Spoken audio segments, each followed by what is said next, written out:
Friends, welcome to Aurobindo classes. Today we are going to discuss the current affairs of 1st of December 2022 and आज का पहला news है regarding world AIDS day. World AIDS day हर साल 1st of December को celebrate किया जाता है सिंस 1988 और इस साल का थीम है equalize. The next news is regarding world's first hydrogen run aircraft engine. इस इंजन की भी टेस्टिंग हुई है। एक एयरलाइन कंपनी ईजीजेट ने aircraft engine maker Rolls Royce के साथ मिलकर इसकी टेस्टिंग की है। The next news is regarding Nikshay Mitra. इसके तहत एड प्रोवाइड किया जाएगा to those TB affected patients and यह एड 3 लेवल पे दिया जाएगा, nutrition level, additional diagnostic level and साथ ही वोकेशनल सपोर्ट। दीपा मलिक जी को भी हाल ही में निक्षय मित्र बनाया गया है एंड इन्हें नेशनल एम्बेसडर घोषित किया गया है ऑफ पीएम टीबी मुक्त भारत कैंपेन का। इस कैंपेन के तहत टीबी को एलिमिनेट किया जाएगा इन इंडिया बाय 2025 और इस कैंपेन को पीएम मोदी जी ने 2018 में लॉन्च किया था। The next news is regarding Himalayan yak. इसे FSSAI ने एक फूड एनिमल के तौर पे एक्सेप्ट किया है। यह बोवाइन एनिमल कैटेगरी में आता है, उन जानवरों की कैटेगरी जो दूध देते हैं like cow, buffalo and got. इस कैटेगराइजेशन से इसके डिक्लाइनिंग पॉपुलेशन पे रोक लगेगी एंड साथ ही क्योंकि अब यह एक पार्ट हो जाएगा मिल्क एंड मीट इंडस्ट्री का, तो इसकी वैल्यू भी बढ़ जाएगी। रिसेंटली जो एक सेंसस हुआ था 2019 में, उसके तहत इंडिया में इसका पॉपुलेशन करीब 58,000 है। हिमालयन याक वल्नरेबल कैटेगरी में आता है, शेड्यूल 1 में है एंड साथ ही भारत के उन सारे राज्यों में पाया जाता है जहां हिमालय है like Arunachal Pradesh, Sikkim, Uttarakhand, Himachal Pradesh, J&K and साथ ही लद्दाख। रिसेंटली मौना लोआ वोल्केनो इरप्ट हुआ था। मौना लोआ जो वोल्केनो है यह वर्ल्ड्स लार्जेस्ट एक्टिव वोल्केनो है on Hawaii island. Hawaii island USA का पार्ट है और यह करीब 38 ईयर्स के बाद इरप्ट हुआ था। यहाँ आप देख सकते हैं यह हवाई आइलैंड का मैप है जो कि पैसिफिक ओशियन का एक पार्ट है एंड यहाँ कई सारे एक्टिव वोल्केनोज आपको दिख जाएंगे जो कि पैसिफिक रिंग ऑफ फायर का भी पार्ट है। और यहाँ जो हवाई का सबसे बड़ा आइलैंड है इस पे आपको मौना लोआ, मौना किया, इस तरह के कुछ एक्टिव वोल्केनोज दिख जाएंगे। The next news is regarding Mahatma Gandhi. Mahatma Gandhi के बस्ट का इनॉग्रेशन किया जाएगा at United Nations headquarter something in 2023 में और इसे तैयार किए हैं हमारे देश के पद्मश्री अवार्डी राम सुतर जी ने। आप हमें बताएं कि राम सुतर जी की और कौन कौन सी बनाई हुई प्रतिमा को आप जानते हैं। The next news is regarding Prasoon Joshi. Prasoon Joshi को उत्तराखंड राज्य का ब्रांड एम्बेसडर अपॉइंट किया गया है। करंटली प्रसून्न जोशी जो है चेयरमैन है central board of film certification के। अभी ऊर्जा सभागार ये एक बिल्डिंग है जो आप देख सकते हैं पटना में स्थित है और यहीं से सीएम नीतीश कुमार ने installing prepaid smart meters in rural areas इस काम का उद्घाटन अभी किया है। इसे आप हिंदी में ऊर्जा सभागार और इंग्लिश में एनर्जी ऑडिटोरियम कहते हैं। एंड आज का पहला न्यूज़ है G20 प्रेसिडेंसी से रिलेटेड। इंडिया ने फॉर्मली प्रेसिडेंसी टूक ओवर कर लिया है from the current chairman Indonesia and the theme जो होगा इंडिया के G20 प्रेसिडेंसी का वह है वसुधैव कुटुंबकम, यानी one earth, one family and one future. G20 की यदि हम बात करें तो 1999 के एशियन फाइनेंशियल क्राइसिस के बाद इसकी स्थापना की गई। आपने कुछ ग्रुप्स के नाम देखे होंगे G7, G8 एंड G20। इनमें डिफरेंस क्या है वह भी हम यहाँ समझने की कोशिश करते हैं। G7 में 7 डेवलप्ड कंट्रीज आते हैं like Japan, UK, United states of America, Italy, Germany, France और कनाडा, जिसमें 2 ये कंट्री जो हैं कनाडा एंड USA ये अमेरिकन कॉन्टिनेंट से। यहाँ 4 कंट्री आपको यूरोप से दिख रहे होंगे, France, Germany, Italy and UK and इकलौता कंट्री जो G7 में है एशिया से वह है जापान। पहले यह ग्रुप 2014 तक G8 हुआ करता था, जिसमें रशिया भी शामिल था, लेकिन बाद में क्रीमिया पे हमले के कारण रशिया को इस ग्रुप से बाहर कर दिया गया। G20 में इन 8 देशों के अलावा G8 ग्रुप के अलावा आपको 11 देश और मिलते हैं एंड एक ग्रुप मिलता है यूरोपियन यूनियन। 11 देश कौन है इन 8 के अलावा? Argentina, Australia, Brazil, China, India, Indonesia, Mexico, Saudi Arabia, south Africa, south Korea and Turkey. The next news is Kamchatka peninsula से रिलेटेड है। कामचटका पेनिनसुला रशिया का एक पार्ट है, जैसा कि आप यहाँ देख सकते हैं। ये Kamchatka peninsula eastern most part है रशिया का। एंड अभी यह न्यूज़ में इसलिए है क्योंकि रिसेंटली 2 वोल्केनोज जो हैं इरप्ट हो गए हैं यहाँ। नाम उनका बहुत अजीब सा है, क्ल्यूचेव्स्काया सोप्का एंड सिवलिच वोल्केनो। कामचटका पेनिनसुला पे लगभग 29 एक्टिव वोल्केनोज पाए जाते हैं। ऐसा इसलिए है क्योंकि यह पेनिनसुला रिंग ऑफ फायर का पार्ट है। पैसिफिक रिंग ऑफ फायर के बारे में मोस्ट प्रोबेबली आप जानते ही होंगे। आप यहाँ देख सकते हैं यह कुरिल आइलैंड है।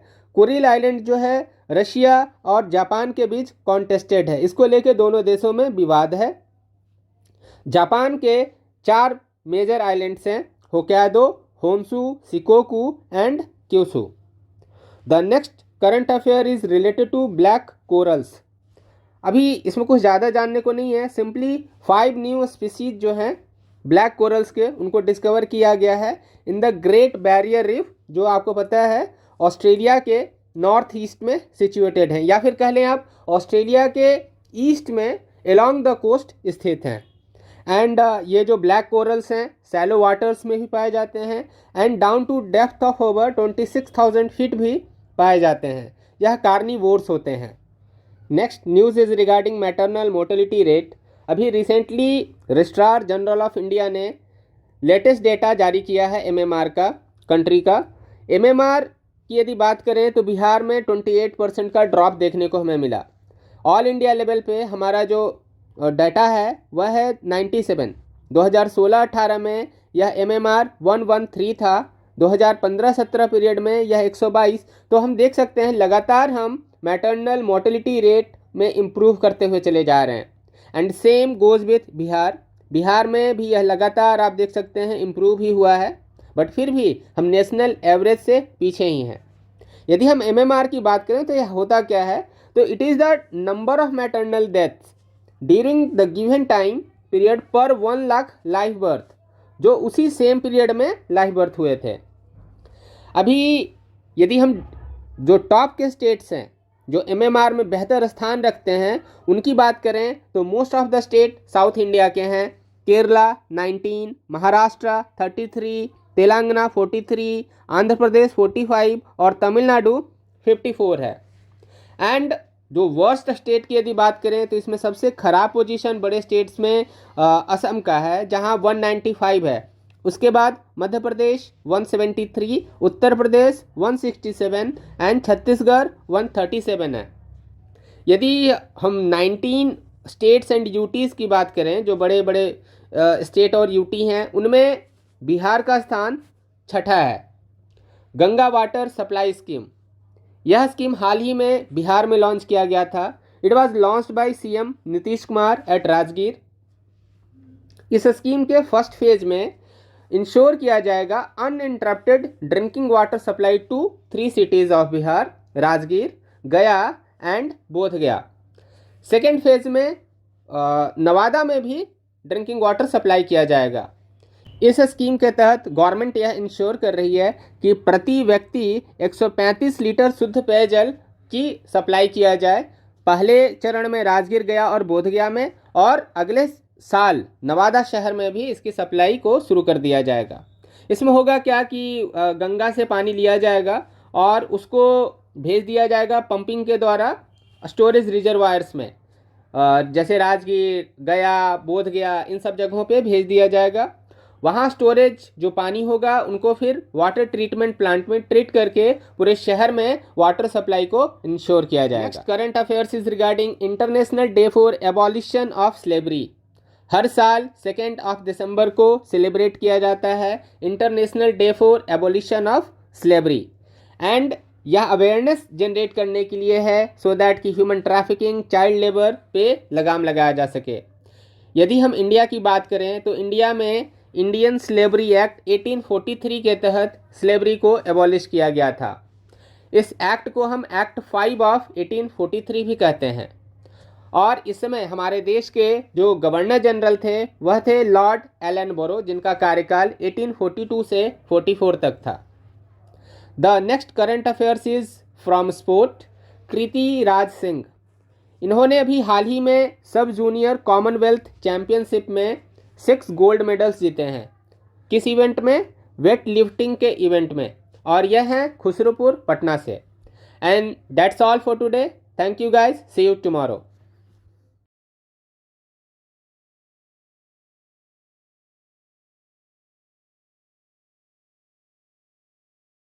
एंड आज का जो पहला न्यूज है वह ग्रेट इंडियन बस्टर्ड से रिलेटेड है। ग्रेट इंडियन बस्टर्ड एक बर्ड स्पीसीज है जो मेनली इंडिया का एक फ्लैगशिप ग्रासलैंड स्पीसीज भी है, और यह राजस्थान में पाया जाता है। और राजस्थान में भी मेनली यह डेजर्ट नेशनल पार्क में पाया जाता है, और इसकी आबादी अब बहुत ही कम, लगभग 150 के करीब ही बच गई है। और यह जो 150 आबादी है यह दुनिया में जितनी भी इसकी पॉपुलेशन है उसका 95% है। तो आप इससे यह अंदाज़ा लगा सकते हैं कि इस बर्ड स्पीसीज की जो स्थिति है वह बहुत ही ख़राब हो चुकी है। और इसलिए सुप्रीम कोर्ट ने अभी यूनियन मिनिस्ट्री ऑफ इन्वायरमेंट से यह रिक्वेस्ट किया था कि आप कोई एक इनके कंजर्वेशन के लिए प्रोजेक्ट लाइए जो समथिंग लाइक जो प्रोजेक्ट टाइगर था उसके जैसा हो।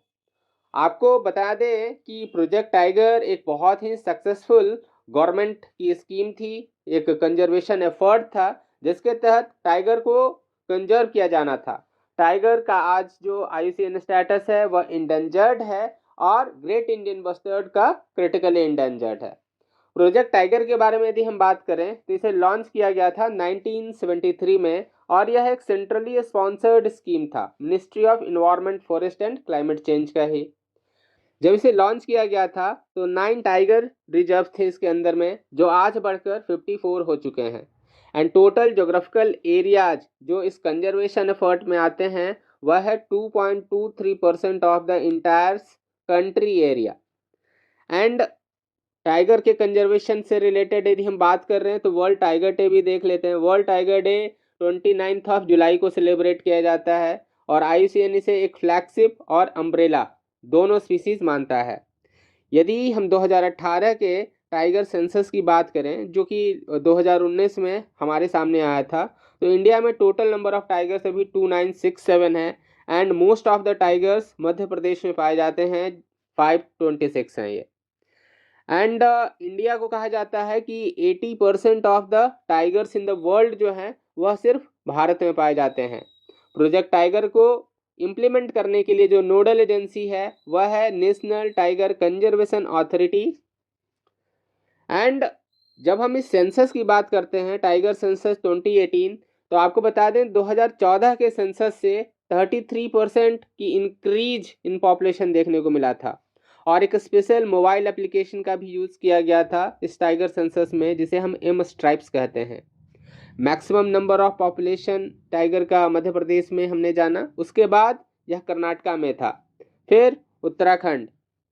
आप देख सकते हैं 2006 में आबादी इनकी 1411, जो 2018 में 2967 हो गया, यानी कि लगभग दुगने से भी ज़्यादा आबादी इनकी हो गई महज 12 साल में। एक बात और आप देख लें, प्रोजेक्ट टाइगर के तहत जो पहला नेशनल पार्क कवर किया गया था वह था कॉर्बेट नेशनल पार्क, और इसे लॉन्च किया गया था 1 अप्रैल 1973। अगला न्यूज है international day of person with disabilities से। हर साल दिसंबर 3 को international day of person with disabilities celebrate किया जाता है, और 2022 का जो थीम है वह है transformative solution for inclusive development, the role of innovation in fuelling an accessible and equitable world. तो काफ़ी बड़ा है, पूरा एक सेंटेंस ही है ये थीम में, याद रह जाए तो अच्छी बात है, नहीं तो आप बस केवल ये याद रखो international day of person with disability दिसंबर 3 को सेलिब्रेट किया जाता है। अगला आप देख लीजिए, एक इम्पॉर्टेंट है विजय हजारे ट्रॉफी जो रिसेंटली गुजरात में हुआ था, इसका फाइनल मैच। और इसे जीता किसने है आप मुझे कमेंट बॉक्स में बताएंगे, बट यह एसोसिएटेड है विथ क्रिकेट, यह इंपॉर्टेंट है, याद रखना है। Next news is regarding the presidency of United Nations security council. India ने फिर से दिसंबर महीने में यूनाइटेड नेशन सिक्योरिटी काउंसिल की प्रेसिडेंसी एक्वायर कर ली है, एज्यूम कर ली है, और यह सेकेंड टाइम होगा इंडिया के 2 ईयर टेन्योर में जब हमने यूनाइटेड नेशन सिक्योरिटी काउंसिल की प्रेसिडेंसी संभाली है। इसके पहले लास्ट ईयर 2021 में अगस्त महीने में हमने यूएनएससी की प्रेसिडेंसी संभाली थी। नेक्स्ट वन इज अग्नि बैरियर एक्सरसाइज 2022। अग्नि बैरियर एक्सरसाइज एक बायलेटरल मिलिट्री एक्सरसाइज था बिटवीन इंडिया एंड सिंगापुर, और यह हो कहाँ रहा था तो महाराष्ट्र के देवलाली में, एंड यह 12th edition of the exercise था। Next news is regarding the mental health and social care policy. इस पॉलिसी को अप्रूव किया है मेघालय स्टेट ने। सेंट्रल गवर्नमेंट ने 2014 में ही देश का पहला नेशनल मेंटल हेल्थ पॉलिसी लाया था, और एम यही था कि यूनिवर्सल साइकेट्री केयर प्रोवाइड किया जा सके इंडियन सिटीजन्स को। हमारे देश में आज भी मेंटल हेल्थ को लेके बहुत ज़्यादा जागरूकता नहीं है, और यह तब और ज़्यादा रिवील हुआ था जब कोविड-19 लॉकडाउन 2019-20 में लगा हुआ था। Next news is regarding wilt disease. वैसे तो यह डिजीज किसी भी पौधे में हो सकता है, लेकिन हाल ही में न्यूज़ में यह इसलिए था क्योंकि यह बिहार के भागलपुर डिस्ट्रिक्ट के शाहकुंड और सुल्तानगंज ब्लॉक में पाया गया था, और वह भी किस में, पल्स क्रॉप में। पल्स क्रॉप में इसका आउटब्रेक हुआ है। पल्स क्रॉप एक रबी सीजन का क्रॉप है, एंड आपको बता दें कि विल्ट डिजीज में जो फ्लो ऑफ वाटर है वह डिसरप्ट हो जाता है इन द जाइलम। 2 तरह के आपको टिश्यूज पाए जाते हैं in the plant, xylem and phloem. तो जाइलम में जो फ्लो ऑफ वाटर होता है वह इस बीमारी के कारण डिसरप्ट हो जाता है। यह बीमारी जो है पैथोजेंस के कारण होता है, एंड पैथोजेंस में आपको fungi, nematodes, bacteria and other micro organisms भी सम्मिलित हैं। एक रिपोर्ट है state of global water resources 2021 report, इसे पब्लिश किया जाता है वर्ल्ड मेट्रोलॉजिकल ऑर्गेनाइजेशन के द्वारा। तो यह एक वन लाइनर है, इसे आप याद रखें, वर्ल्ड मेट्रोलॉजिकल ऑर्गेनाइजेशन यह रिपोर्ट पब्लिश करता है। The next news is regarding global minority index. Global minority index एक इंडिया बेस्ड इंडेक्स है। यह फर्स्ट टाइम है जब कोई ग्लोबल इंडेक्स इंडिया से पब्लिश किया जा रहा है, वह भी एक पटना बेस्ड रिसर्च इंस्टीट्यूट, नाम है इसका सेंटर फॉर पॉलिसी एनालिसिस। इस रिपोर्ट को रिलीज किया था हमारे देश के former vice president M Venkaiah Naidu ji ने, एंड इस इंडेक्स में इंडिया टॉप पोजीशन पे है, और इंडिया के बाद साउथ कोरिया, जापान, पनामा और 5वें स्थान पे यूएसए है। एंड इस रिपोर्ट में टोटल 110 कंट्रीज को लिस्ट किया गया है। बॉटम कंट्रीज की यदि हम बात करें तो मालदीव, अफगानिस्तान एंड सोमालिया है। एंड आज जो पहला न्यूज है वह नेवी डे से रिलेटेड है। हर साल हम लोग 4 दिसंबर को नेवी डे सेलिब्रेट करते हैं to commemorate the achievement of India naval forces. And Indian navy की स्थापना 1612 में ईस्ट इंडिया कंपनी के द्वारा की गई थी। ईस्ट इंडिया कंपनी ने जब 1612 में इसकी स्थापना की थी तो इसका स्वरूप कुछ आज से बहुत अलग था, और यह सिर्फ ब्रिटिश इंटरेस्ट को फुलफिल करता था। 1971 में इंडियन नेवी ने कराची पोर्ट पर अटैक किया था, जिसे ऑपरेशन ट्राइडेंट नाम दिया गया था, और पूरी तरह से कराची पोर्ट को तबाह कर दिया गया था। उसके बाद से ही हर साल हम लोग इंडियन नेवी डे सेलिब्रेट कर रहे हैं। The next current affair is regarding use of steam to propel moon spacecraft. अब इसके लिए सिर्फ आपको एजेंसी का नाम याद रखना इंपॉर्टेंट है कि कौन सी स्पेस एजेंसी ने पहली बार मून स्पेस क्राफ्ट को प्रोपेल करने के लिए स्टीम का यूज किया है, एंड दैट इज जापान की स्पेस एजेंसी जैक्सा। दुनिया में कई सारी स्पेस एजेंसी हैं, जैसा कि आप जानते हैं, लाइक कनाडा की स्पेस एजेंसी है, आपको फ्रांस की स्पेस एजेंसी है, चाइना की स्पेस एजेंसी है। तो आप मुझे कमेंट बॉक्स में नीचे बता सकते हैं कि इनकी स्पेस एजेंसी का नाम क्या है। The next news is regarding the promotion of digital life certificate. Life certificate आपको पता ही है, लाइफ सर्टिफिकेट जो होता है वो हर साल किसी पेंशनर्स को नवंबर महीने में देना होता है, सो दैट यह प्रूफ हो सके कि वो अभी भी जीवित हैं और उनका जो पेंशन है अगले 1 साल तक कंटिन्यू किया जाएगा। तो इस लाइफ सर्टिफिकेट को अब डिजिटल फॉर्म में भी पेश किया जा सकता है। यह ऑलरेडी एग्जिस्ट करता है, बट इसका प्रमोशन किए जाने के लिए एक कैंपेन लॉन्च किया गया है। This is nationwide campaign for the promotion of digital life certificate and for the central government pensioners. So ये याद रखना है। Now the next news is regarding the Wassenaar arrangement. Wassenaar arrangement जो है वह उसका पर्पस क्या था, पहले तो ये जान लेते हैं।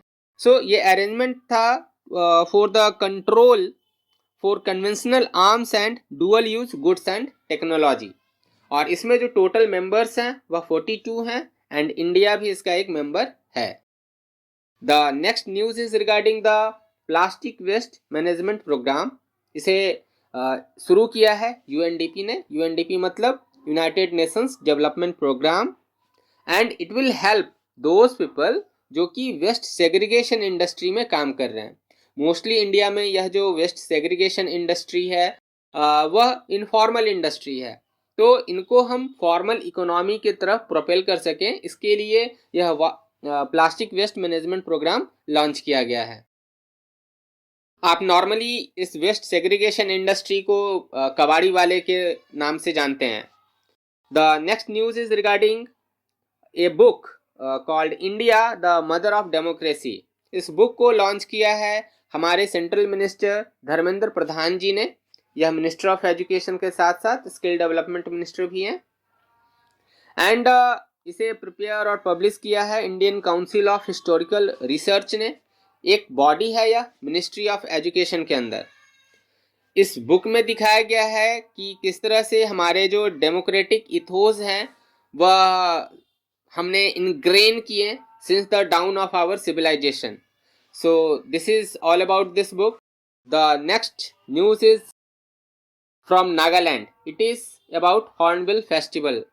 हर साल आप देखेंगे 1 से 10 दिसंबर तक जो है हॉर्नबिल फेस्टिवल को सेलिब्रेट किया जाता है in the state of Nagaland, and यह 23rd एडिशन होगा इस सेलिब्रेशन का। और इस बार के जो चीफ गेस्ट हैं वह वाइस प्रेसिडेंट जगदीप धनकर जी हैं, एंड इसे पॉपुलरली हम फेस्टिवल ऑफ फेस्टिवल्स के नाम से जानते हैं, एंड यह ऑफिशियली गवर्नमेंट ऑफ नागालैंड के द्वारा ऑर्गेनाइज किया जाता है।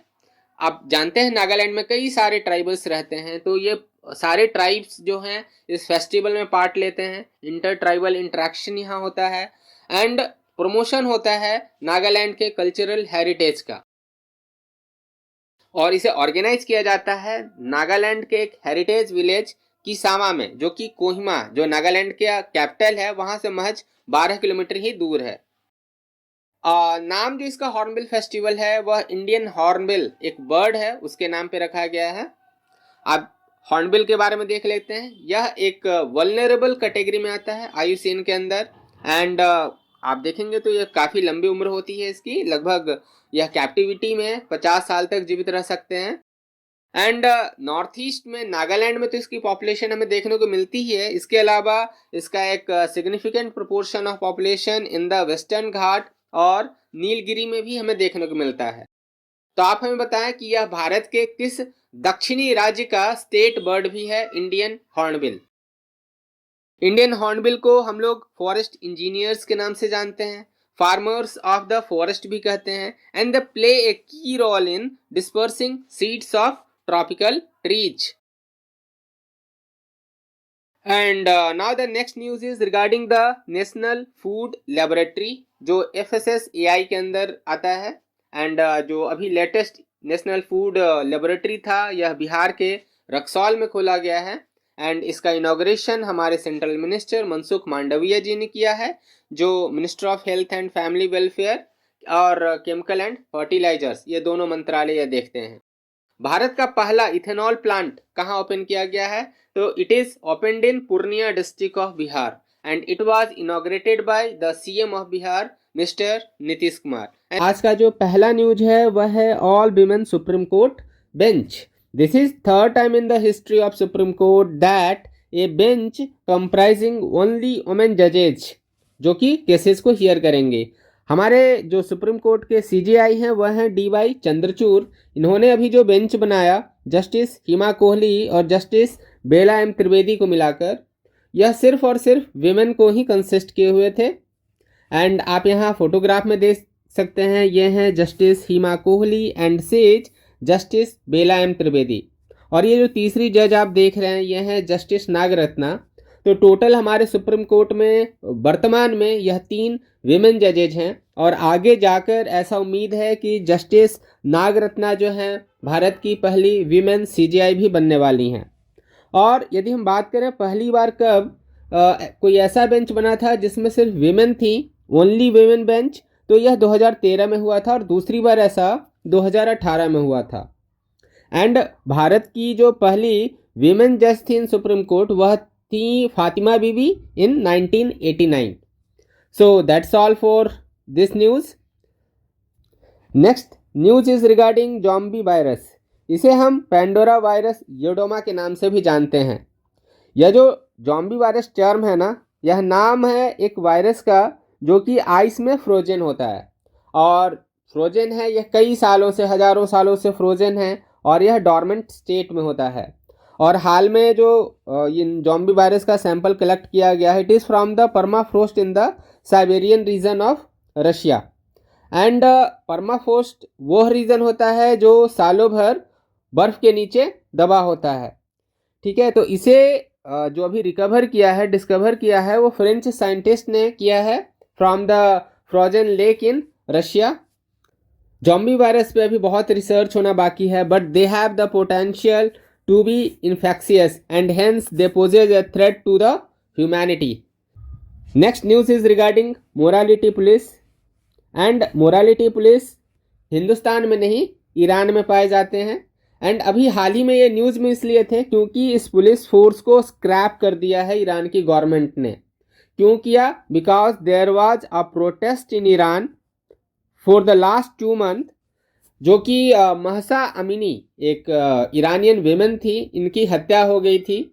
कहा तो ऐसे जा रहा है कि इनकी नेचुरल डेथ थी, ईरान की गवर्नमेंट यह कहती है, लेकिन जब इनका पोस्टमार्टम किया गया तो उसमें पाया गया कि इनकी पीट कर पुलिस हिरासत में हत्या कर दी गई थी। उसके बाद पूरे ईरान में एक प्रोटेस्ट हुआ कि आप यह जो ड्रेस कोड है और ये जो मोरालिटी पुलिस है इसे आप हटाएं, क्योंकि इनकी हत्या महसा अमीनी की इसलिए हुई थी क्योंकि इन्होंने सही से हिजाब नहीं पहना था। सो ईरान की इस मोरालिटी पुलिस को हम गश्ते इरसाद के नाम से भी जानते हैं, जिसकी स्थापना 2005 में हुई थी। एंड ये कंट्री में इस्लामिक ड्रेस कोड को इम्प्लीमेंट करते थे। The next news is from Russia. Russia के ऑयल पे प्राइस कैप लगा दिया गया है।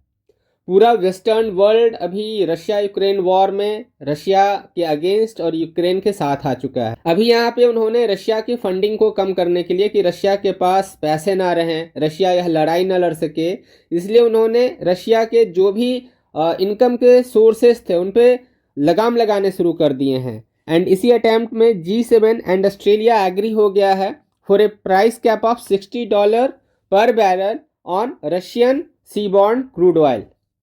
ईयू ने भी कहा है कि हम भी बॉयकॉट करेंगे जी, जो भी रशिया के शिप आएंगे थ्रू सी क्रूड ऑयल से भरे हुए। बट आप देखिए यूरोप की हिपोक्रेसी, वो खुद ही जो है भारत से कई गुना ज़्यादा तेल रशिया से खरीद रहे थे और भारत को लेक्चर दिया जाता है कि आपको रशिया से कुछ भी नहीं खरीदना चाहिए क्योंकि वो फंड करता है रशिया यूक्रेन वॉर को। जानना चाहिए हमें कि रशिया दुनिया का सेकेंड लार्जेस्ट ऑयल एक्सपोर्टर है। अब सेकेंड लार्जेस्ट ऑयल एक्सपोर्टर है, उस पर ऑयल प्राइस कैप लगाया जाएगा तो निश्चित तौर पे ऑयल एक इम्पॉर्टेंट कमोडिटी है, इसके प्राइसेस इंटरनेशनल मार्केट में बढ़ेंगे और इन्फ्लेशन आना लाजिमी है। So the next news is from regulatory framework for urban cooperative bank. RBI ने अनाउंस किया है 4 tiered regulatory framework for the categorisation of urban cooperative bank. इसमें टायर 1 जो होता है उन बैंकों को कहा जाता है जिनके पास अप टू 100 करोड़ डिपॉजिट है। टायर 2 में वो बैंक आएंगे जिनके पास 100 करोड़ से लेके 1000 करोड़ तक डिपॉजिट है। टायर 3 में वह बैंक होंगे जहां 1000 से 10,000 और टायर 4 में मोर देन 10,000 करोड़ जहां डिपॉजिट है।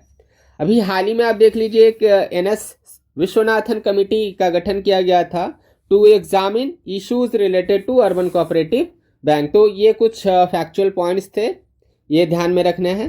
The next news is regarding the Shri Shri Ravishankar, इनको एक अवार्ड मिला है USA में, नाम याद रखना है केवल, emissary of peace award. So emissary of peace award यह श्री श्री रविशंकर को दिया गया है। एंड इनके बारे में इतना ही जानना काफ़ी होगा, अवार्ड का नाम याद रखिए, USA में दिया गया। और ये जो ऑर्गेनाइजेशन जो अवार्ड देती है वह है national civil rights museum. And इनका खुद का जो एक कैंपेन है इंटरनेशनल पीस कैंपेन, इसे इन्होंने नाम दिया है I stand for piece. Ravishankar को गांधी पीस पिलग्रिम अवार्ड भी मिल चुका है from the Gandhi foundation.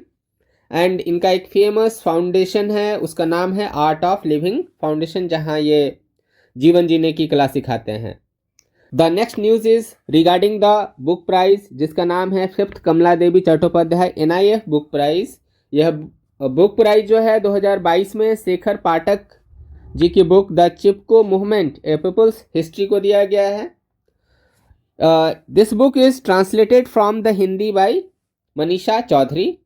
Shekhar Pathak ji ने इस बुक को इनिशियली हिंदी में लिखा था, बाद में से इंग्लिश में भी ट्रांसलेट किया गया है बाय मनीषा चौधरी। एंड इस अवार्ड को कॉन्स्टिट्यूट किया गया था by NIF foundation in 2018। The next news is regarding the national commission for backward classes. इस कमीशन के जो नए चेयरमैन अभी बने हैं वह हैं Hansraj Gangaram Ahir ji. He is the new chairman of NCBC। NCBC के बारे में कुछ फैक्चुअल पॉइंट्स हैं, वो जान लेना इम्पॉर्टेंट है।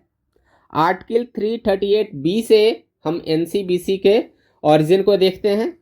इनिशियली जब 1993 में इसका फॉर्मेशन हुआ था, then it was a statutory body, एक एक्ट के तहत आया था, national commission for backward classes act. But in 2018 through the 102nd constitutional amendment act NCBC को एक कॉन्स्टिट्यूशनल बॉडी बना दिया जाता है।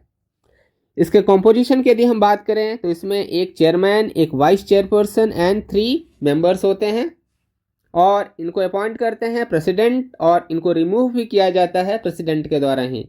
वेरियस ग्राउंड्स हैं इनके रिमूवल के, like insolvency, office of profit जो होता है, unfit by the reason of infirmity and mind, misbehaviour.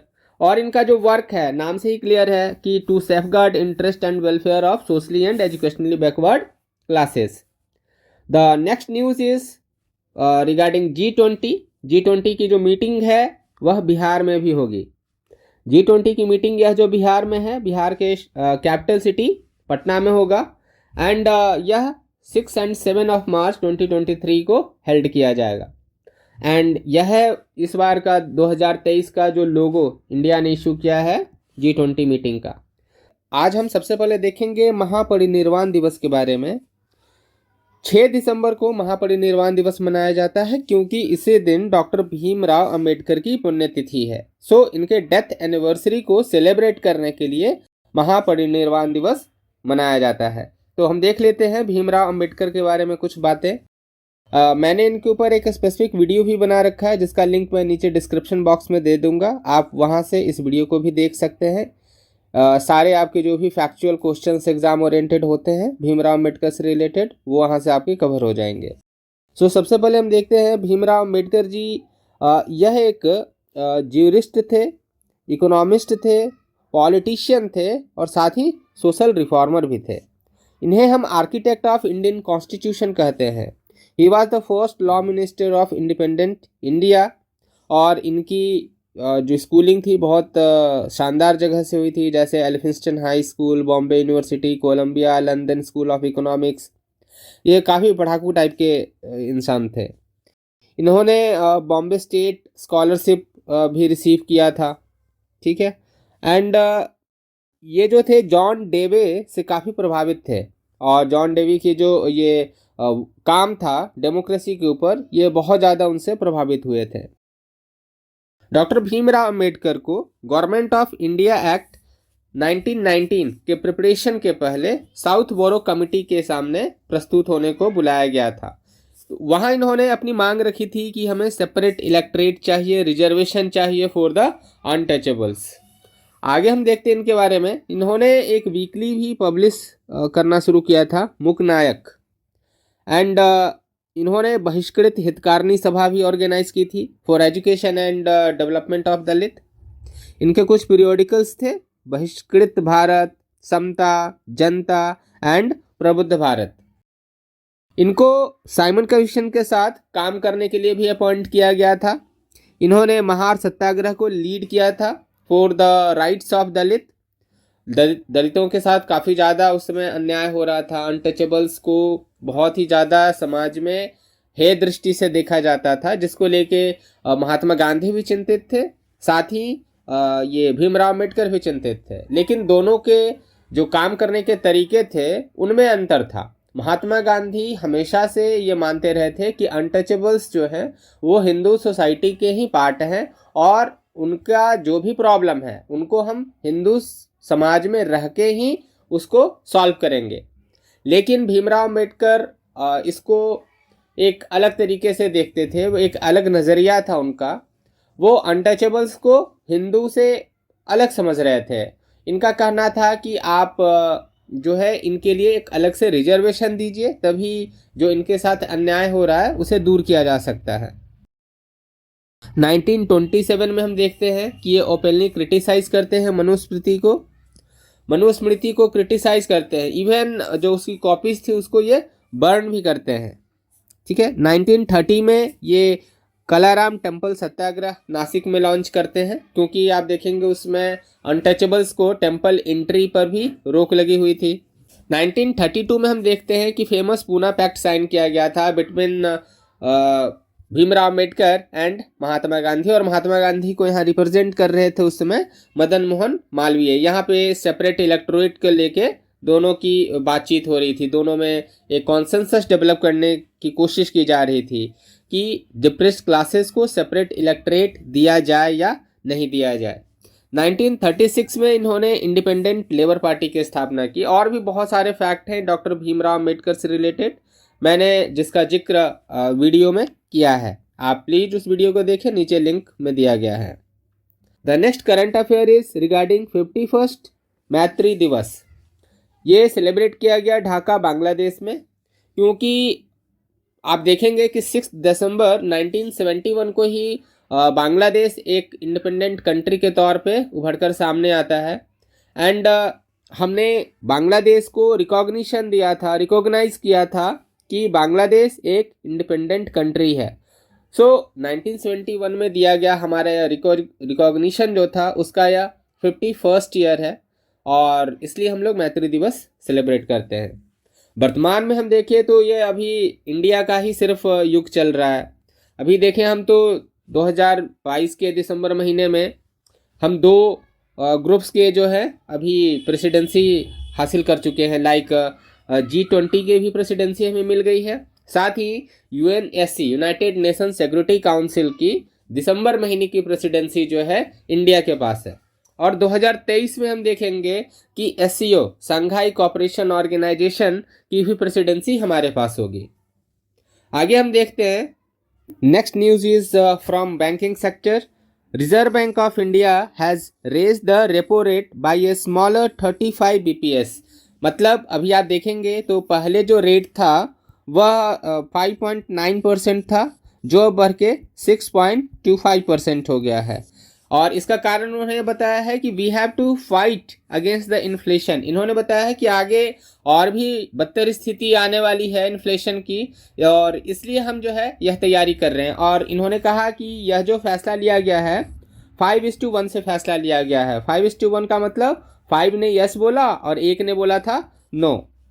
और टोटल जो नंबर ऑफ मेंबर्स होते हैं मॉनेटरी पॉलिसी कमिटी जो यह तय करती है कि इन्फ्लेशन को टैकल करने के लिए रेपो रेट क्या होना चाहिए, इसमें टोटल नंबर ऑफ मेंबर्स 6 होते हैं।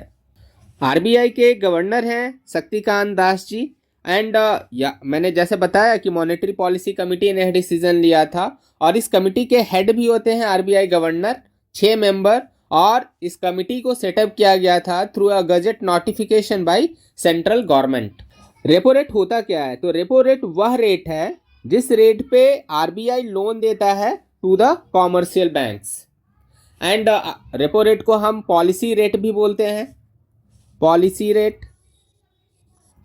एंड क्योंकि इसी से जो आरबीआई है वो तय करती है कि हमारे देश में कितना परसेंट पे बैंकों में लोन मिल रहा होगा, लोन सस्ते होंगे या महंगे होंगे, यदि बाजार में ज़्यादा मनी सर्कुलेशन हो गया है तो उसे सख्त करने के लिए, या फिर मनी सर्कुलेशन घट गया है तो उसे बढ़ाने के लिए इसी रेट का इस्तेमाल किया जाता है as a tool by the RBI. Repo जो है यह एक शॉर्ट फॉर्म है, आप देखेंगे तो रीपर्चेज एग्रीमेंट या फिर रीपर्चेजिंग ऑप्शन का। तो यह रीपर्चेज किस चीज़ का किया जाता है इसे हम समझ लेते हैं। जैसे आरबीआई जो है जब लोन दे रही होती है किसी बैंक को, तो बैंक अपना जो सिक्योरिटी डॉक्यूमेंट कह सकते हैं आप, क्वालिफाइंग सिक्योरिटी, सारे सिक्योरिटीज़ को आप बैंक जो है आरबीआई को बेच नहीं सकती या उनके पास रख नहीं सकती। कुछ सिलेक्टेड सिक्योरिटी होते हैं जिनको हम क्वालिफाइड सिक्योरिटीज़ बोलते हैं, वह बैंक आरबीआई को देती है और उसके एवज में आरबीआई बैंक को लोन देती है। The next news is related to national armed forces flag day. हर साल यह दिसंबर 7 को सेलिब्रेट किया जाता है। एंड इसका जो मकसद होता है कि आर्म्ड फोर्सेस के जो स्टाफ हैं उनके वेलफेयर के लिए डोनेशंस को रेज करना। The next news is from the world's largest wind solar hybrid power developer. अभी हमारे देश की एक कंपनी है अदानी ग्रीन एनर्जी लिमिटेड, जो कि अदानी ग्रुप का एक पार्ट है। यह दुनिया की अब सबसे बड़ी wind solar hybrid power developer बन गई है।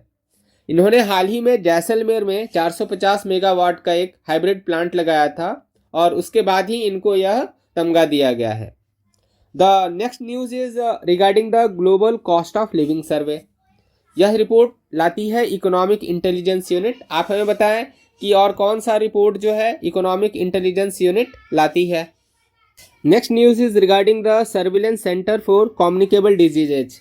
टोटल इंडिया में 20 लोकेशंस होने हैं जहां से सर्विलेंस किया जाएगा कम्युनिकेबल डिजीज का। उनमें से एक लोकेशन पटना में होने वाला है। सर्विलेंस सेंटर जो होंगे ये प्रपोज्ड है बाय द सेंटर।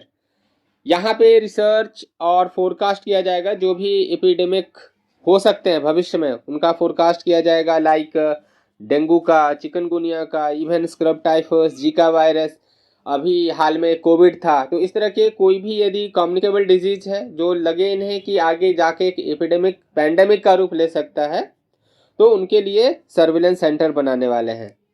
सेंटर इसके लिए जो है फाइनेंशियल सपोर्ट भी देने वाला है फॉर 5 years।